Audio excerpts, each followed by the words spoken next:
Welcome to a new day. My name is Daphne Clarke-Hudson. I'm your host. I'm a life changer. I work with individuals to tap into their authentic selves, and by so doing are able to live their lives with purpose and passion.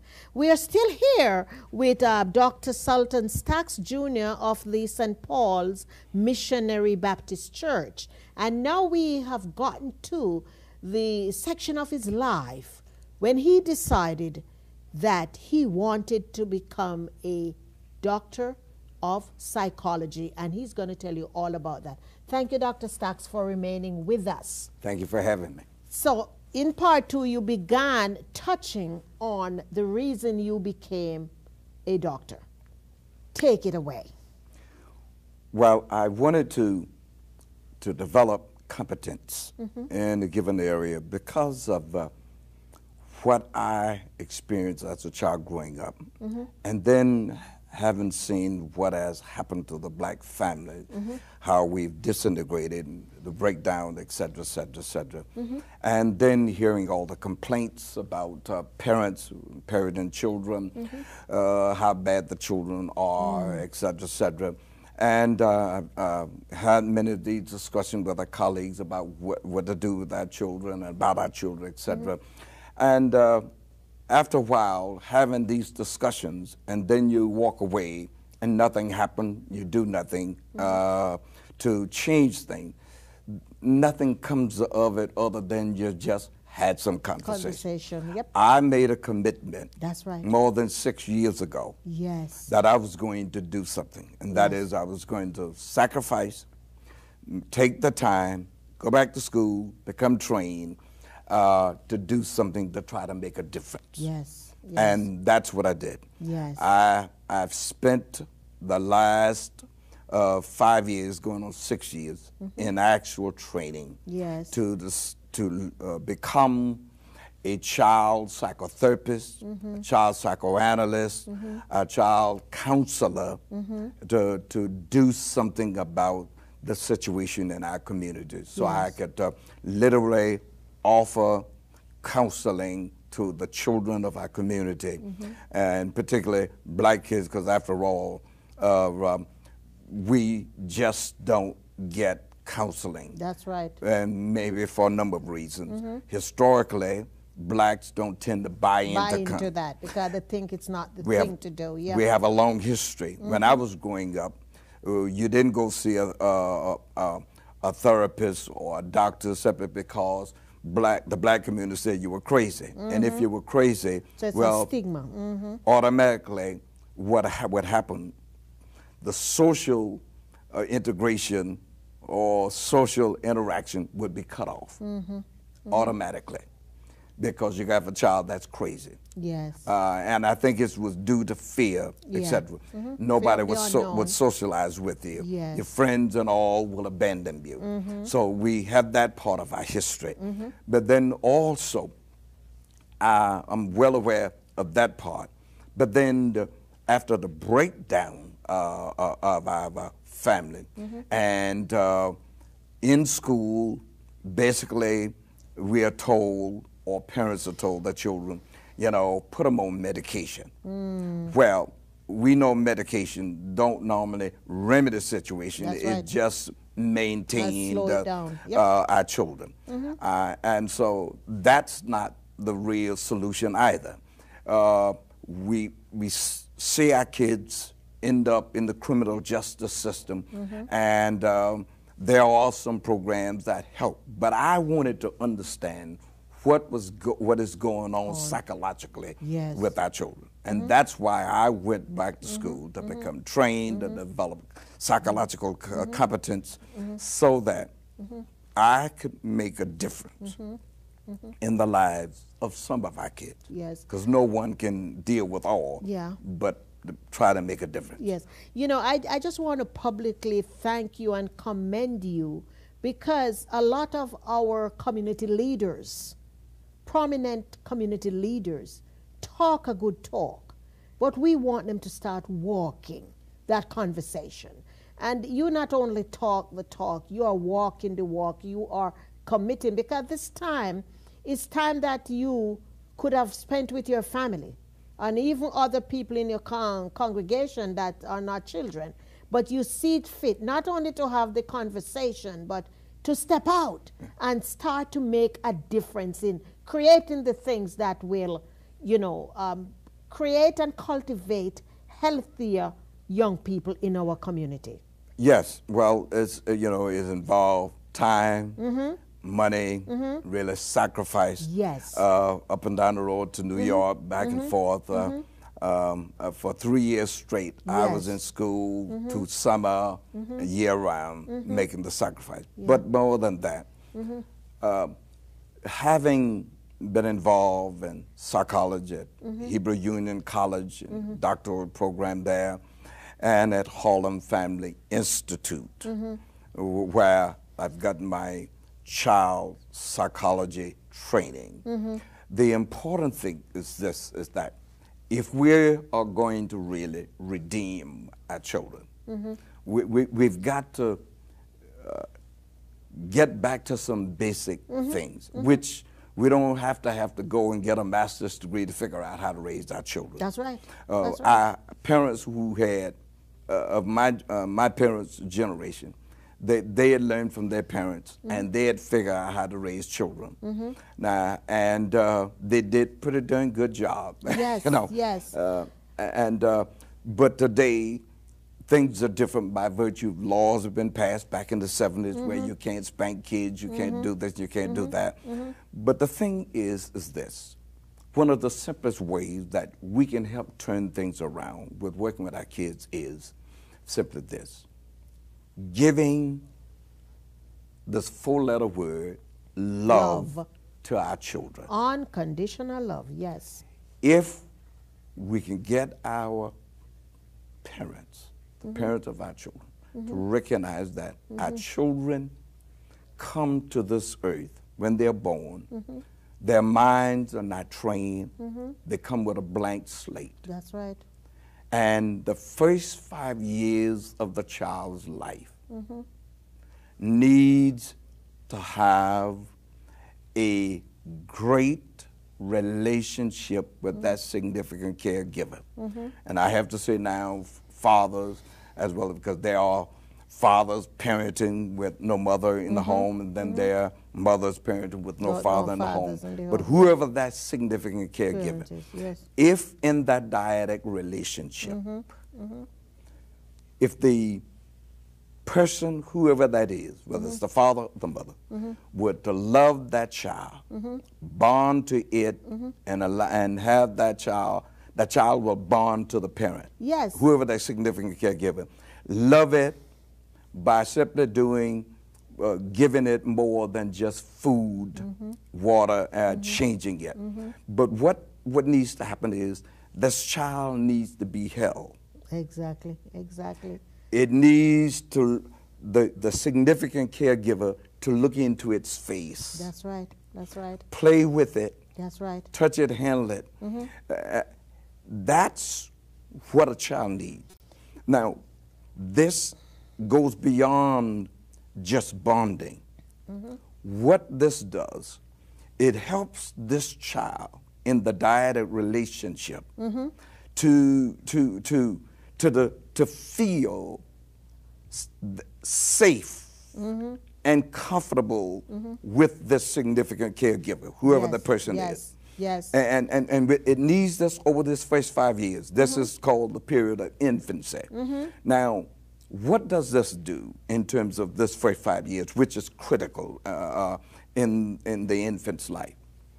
What it does, it helps the psychological side of the child to develop. That's right. It's more than just feeding it Exactly. and helping it to grow physiologically. It has to do more than grow.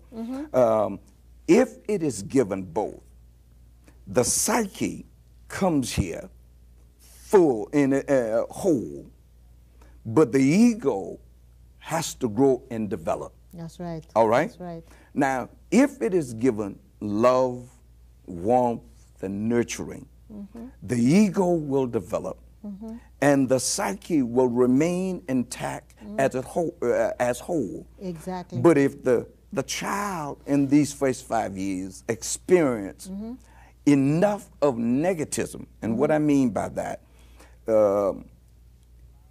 not fed, allowed to cry an awful lot, not picked up and held and embraced and all of that, then the child will become anxiety. That's right. And Anxious, then yes. what happens is it causes the child psychologically to do what in psychology called splitting. Exactly.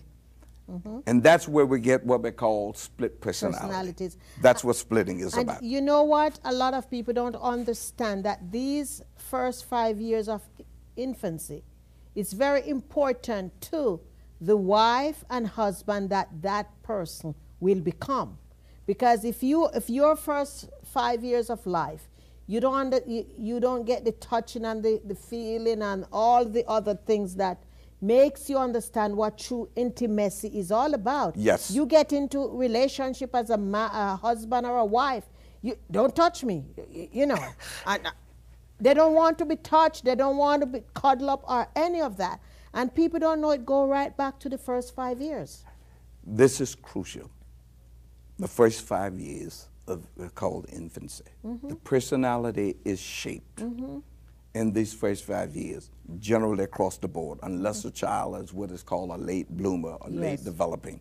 But in general, the personality is developed in the first 5 years in infancy.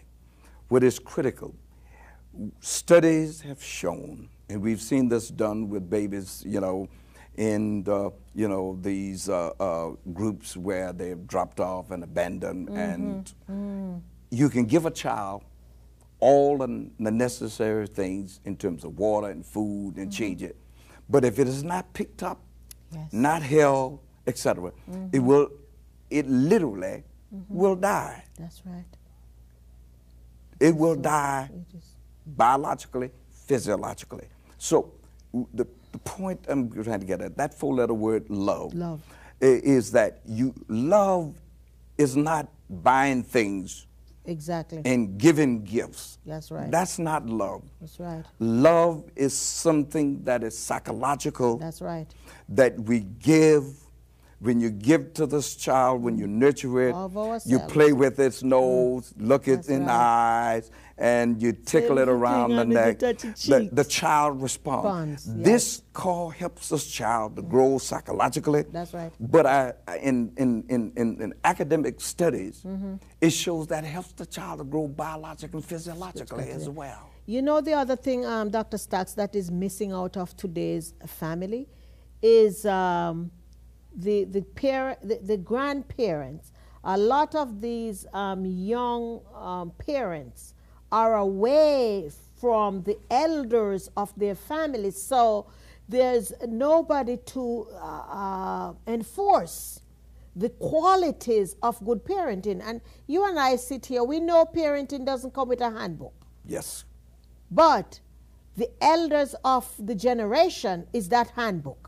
Because they tell you, I know we're growing up in the West Indies and you down south, the elders are there to chip in and to say, well, this is what go. Oh, pick the baby up and hold the baby. You know, I am so excited when I see these new mothers now. They have this thing that they carries the baby held on to them like that, and I said they get the message. Yes. The other day I was reading in one of the newspapers, they were talking about the baby strollers now, and they were trying to encourage parents to purchase the strollers that have the babies facing them.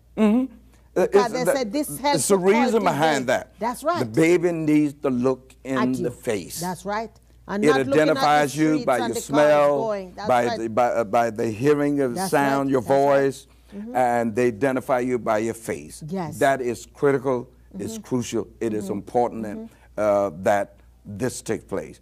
You touched on something that I've argued for quite some time now, that what has happened since integration, in my generation growing up, basically the females in the family, black family, didn't have babies out of wedlock. Usually they were up at age 21, 22, 24. They had already learned what we call household skills, okay? They learned how to take care of themselves. They had skills that they could take care of the family. But now things are different. Babies we are have having babies. 13-year-olds, and I learned from a colleague, friend of mine just the other day, a 12-year-old. Now, that's almost before the beginning of adolescence. Yes. But the point is this, that we have children, what they call babies, having babies. Yes. A 13-year-old has not yet learned any skills That's right. of how to literally take care of herself. That's right. And so, by virtue of this, what does that young mother has to give to her infant? Good. They go She out, has no parenting skills. skills, nothing, and then She they get basically the have money. not yet learned how to love. That's right. And so she cannot give something that she doesn't have. And that's why she ended up with the baby, because she went into having sex thinking that that was love.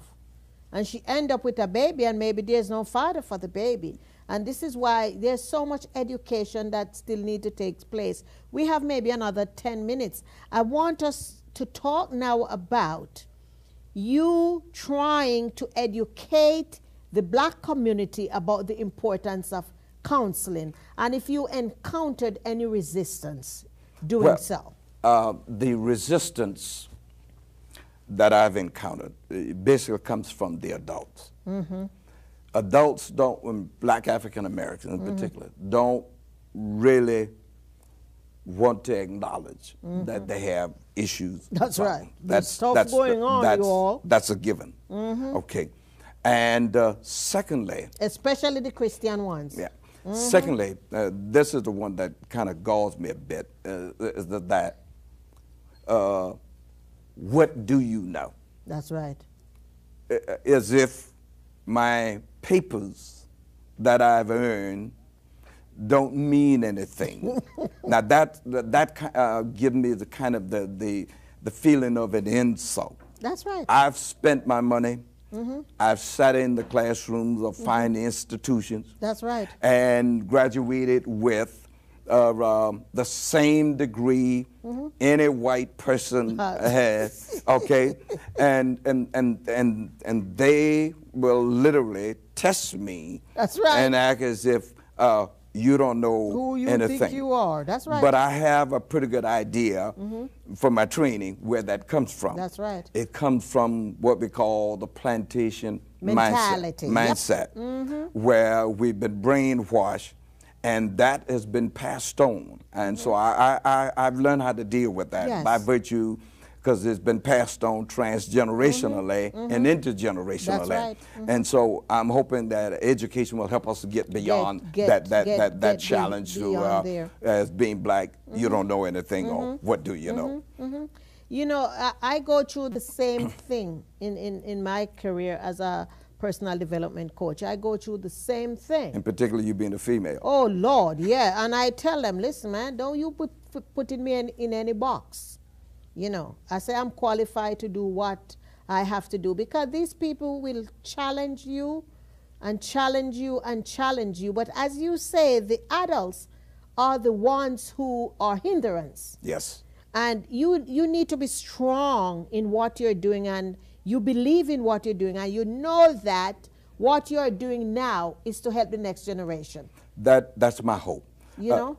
Because I take the medical model for what I'm doing and hope to broaden out is this. Yes, yes. You can't save the patient That's right. when he's bleeding to death unless you stop the bleeding. You got to control the hemorrhage. And then so you work on the next part. That's my metaphor for Yes. what I do. Yes. We got to stop the hemorrhaging, and if we can stop the hemorrhaging, then we can save the patient, and then from there, then we can work in terms of really saving the other generation. So my hope is simply this: let's not throw away.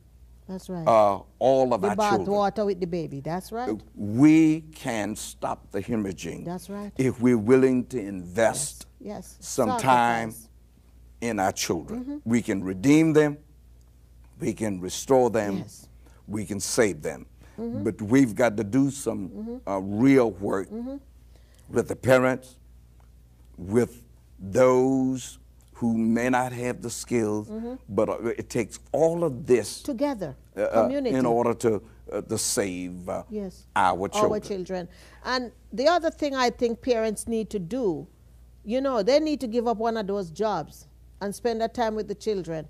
Because if we live within our means and look to say the Game Boys is not as important as spending time with the child. I got an email the other day, I don't know if you got it, and it came around because this kid asked his father how much an hour he worked, because he was trying to accumulate enough money, $55. He wanted to borrow $5 so he could pay his father $55 for an hour of his time. And he did the chores and got the money. So when the father went back and asked him, and he said, no, he's not short anymore. I have the $55 to pay you for 1 hour of my time. And I made sure I sent it out to every parent on my, my email list, because it is important.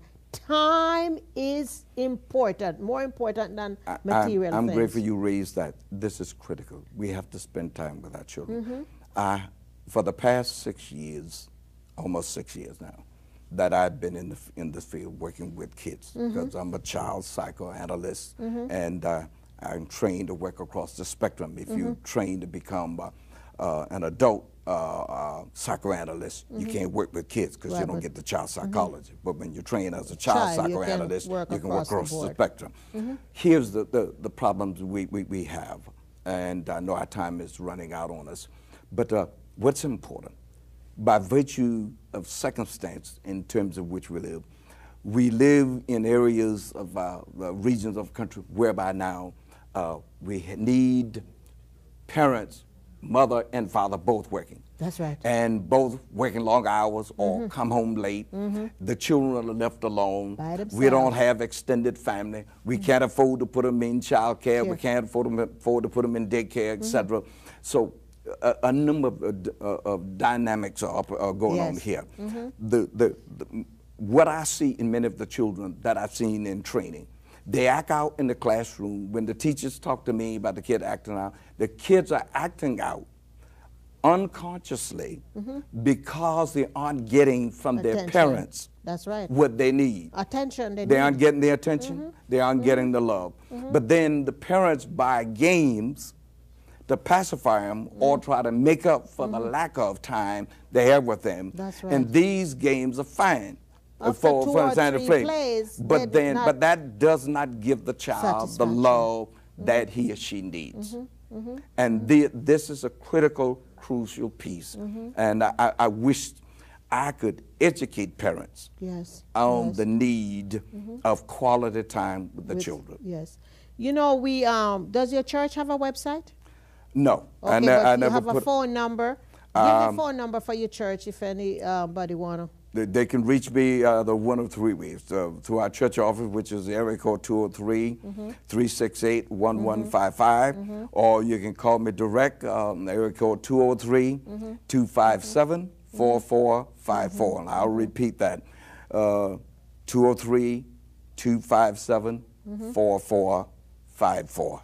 I want to give you another minute to give your closing thoughts. But before you do that, I want to also give a plug for the show these days, which is on Thursday evening at 7:30 here at home on Comcast. Because if I don't, Miss Barbara is going to have my head on a golden platter. And I also, again, want to plug the Bethel Teen Pro Access Program on Thursdays again here at Comcast at 7 p.m. I want you guys to churn in there. And they have 2 new shows. Of course, the Bethel Teens are the only teen show here on the channel. So call them up and encourage them. And, you know, call me too and let me know how we're doing here at home. Nobody calls me. So we have 3 minutes leaving. And your closing thoughts and summary. Let me just simply say that the work I do, basically, with here in Bridgeport, I don't charge for it. Right. I do it free. I have a program on Monday nights by way of WDJZ Internet Links. It comes on every Monday night from 10 to 11, 1 full hour. I talk about psychological issues and sometimes connect them with spiritual issues. But the whole purpose is to help educate our community and talk about issues. Like this week and last week, I talk about bipolar disorders, what it is, and the particulars, what to look for. And the purpose of that is to try to educate our community. What I would like to say to our audience is simply this. We can save our children if we wished. And that is, we can redeem them by simply recognizing that we've got to offer them love, we've got to spend some time with them, we've got to listen to them and tell them by ways and action we love them. We cannot throw toys at them, we cannot throw money at them. That will not do it. When a child needs love, when a child needs attention, we cannot just simply substitute something else. Otherwise, it will show up unconsciously in the child's behavior. That's right. And we have to take care of it now, because if not, we're going to be paying for it at the back end. One way or the other. One way or the other. Dr. Stocks, it was a pleasure sitting here with you. And I want to ask you to come back and talk about bipolar, because I think that's going to be a good one for our listeners. So we thank you. We just pray that Dr. Stocks has given you some quality information this evening on these 3 episodes that has helped to remold your family into the productive family unit that it can be. And of course, I always greatly appreciate each and every one of you who chose to turn this dial, because you could have done something else and you choose to spend this time with me, and I just love and greatly appreciate you. You do not have to settle for mediocrity, because you have the ability to create excellence. Love you.